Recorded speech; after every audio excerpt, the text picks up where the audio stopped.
Yun eh, parang may na parang nabasa ako about nice guy and a good man. Yung nice guy, parang yung yes lang ng yes. Oh, sige, ganyan. Pero yung good man, parang meron siyang prinsipyo sa buhay, kaya niya mag-no. May boundaries. Yung nice guy push over. Yeah. Yeah. Kasi ako na-experience ko yun eh. Ano May yun? times, may time na nag-ano ako, kumbaga parang, alam mo yun, sobrang bait. Parang yes na lang ng yes. Tapos dumating sa point na wala, parang tinitake for granted na lang nila yung kabaitan ko. Tapos ending, ako na yung napapasama. Gets. Yeah. So, soft boy pala ako, no? Yeah. Actually, soft boy ka. Soft boy si Matt. Akala ko fluffy lang eh. Pero ako like, I'm all for men being in touch with their emotions. Siyempre, it's a new era din. Yeah. Like, bagong generation na din ng ng male species.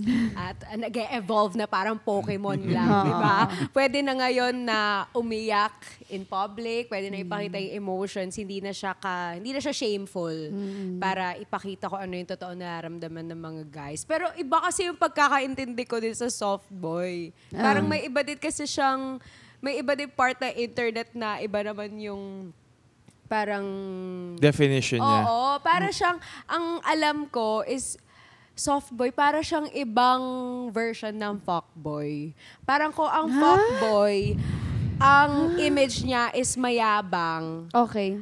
Ang soft boy naman, ang ginagamit niya is yung parang sensitive, kunwari, ganun. Para Pero may makakuha ibang ng ano? girls. Parang Oo, parang alam mo nagla-love bomb, ganon? O yung mga ganon. Yung parang laging nagbabasa ng mga libro, tapos laging may panyo na gano'n. Yung mga hindi nyo ba Wait lang, may tanong. may isip yung share ako. sinasabi ko? Kasi marami akong kilalang ganito Wait lang, may meron ako na-encounter. Fuckboy talaga, pero yung mahinhin, iba yung atake niya. Alam mo yung meron ganito, yung atake niya yung parang, example, ganyan, nasa same kayo ng table, tas quiet lang. Quiet lang siya. Yung aantayin niya na ikaw pa yung magsa-start ng conversation. Tapos yung ano talaga, pero deep within him naman pala, he wants something.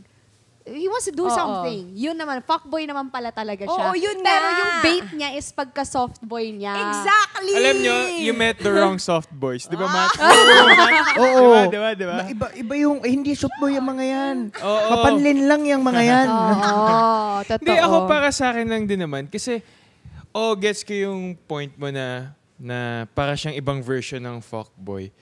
Pero yung soft boy na yun, feeling ko hindi siya totoong soft boy kasi tinitake advantage siya yung parang yung feeling Hindi na mo ginagamit niya looks lang eh. yung pagiging vulnerable sa isang tao. Which means makuha. parang feeling ko hindi talaga siya soft boy, fuck boy talaga siya. Yeah. Yun nga, Yeah. ginagamit niya lang yung image na to para Oo. ma-lure itong...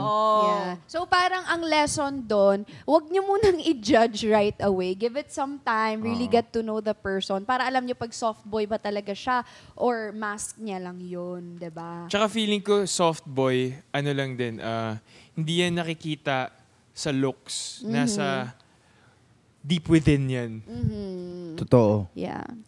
I think nga ngayon, siguro kasi, dapat ngayon, kapag in touch ka with your emotions and hindi ka natatakot na ipakita yung nararamdaman mo, parang yun nga yung mas man.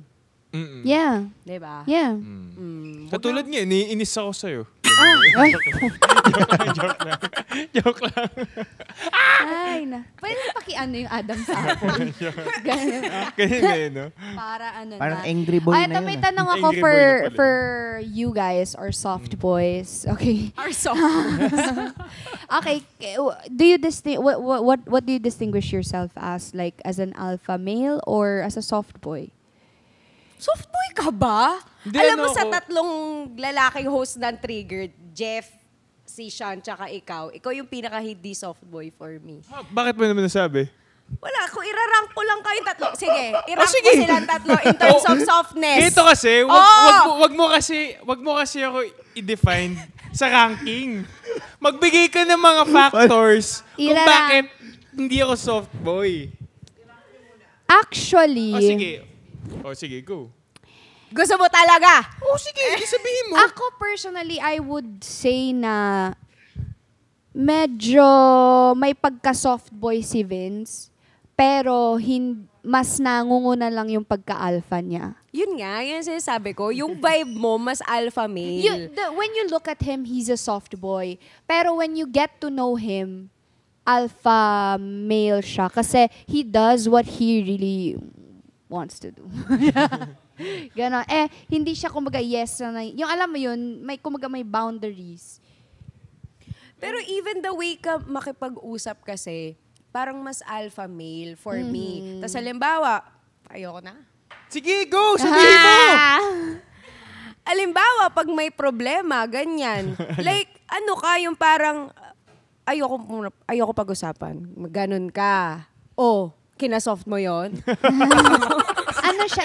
Avoidant siya eh. Avoidant. Siyempre, kailangan ko muna pag-isipan bago ko sabihin. Kasi baka may mga masabi ako na hindi gusto marinig ng isang tao. Okay. Guess mo? Like, Okay, Pero irarank na natin.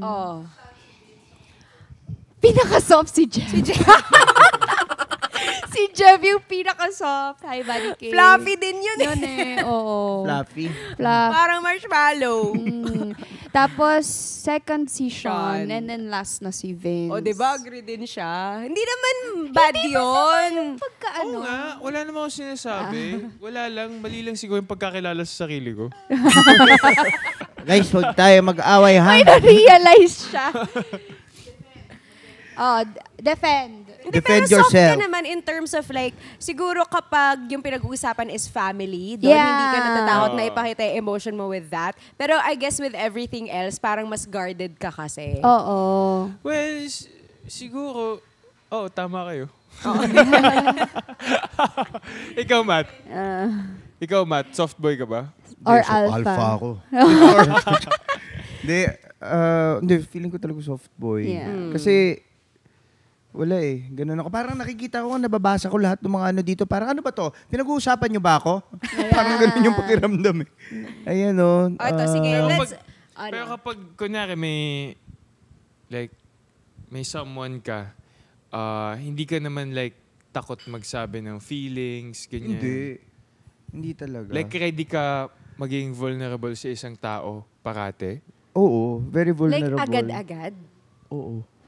Okay. Refreshing So, talaga so kahit nga hindi ko kilala yung tao eh. Pag komportable lang ako, kaya ko mag-open up ng basta-basta. Kasi madali ako maging komportable sa mga tao. And ang dami rin mga tao na nagsasabi sa akin na kapag nakakausap nila ako, parang nagkakaroon sila ng safe space. Okay. Na nakakapag-open up din sila sa akin nang hindi nila alam kung bakit din sila nag-open up sa akin. Pero meron kasi akong ganong energy minsan na kapag ka, 'di ba? Gets mo? May ganun, 'di ba? Para halimbawa, you're warm as a person eh. So whenever somebody is with you or people are around you, they feel comfortable. They feel like, I'm in a safe Tsaka zone. ang dami, ang dami mga babae na pumunta sa kwarto ko kasi nagre-record sila sa akin eh. Ng mga kanta. Okay, sige. Okay, akala ko ibang record Good yun disclaimer. Nagre-record lang Okay, sila sa akin. okay, ng mga- nagre-record. Ano mga ini-record niya? Uy, racket ko yun! Kanta pre, kanta. Racket ko yun. So, nagre-record sila sa bahay. Tapos, minsan ako talaga yun awkward kasi syempre, minsan dalawa lang kami, babae, lalaki. Pero comfy Pero, sila. yun nga, comfy sila. And ayoko rin mawala yung respect na yun. Na ano, kasi hindi ako kasi masyado ako marespeto naman sa mga babae. Kumbaga, as much as possible, ayoko nagkakaroon ako ng image din na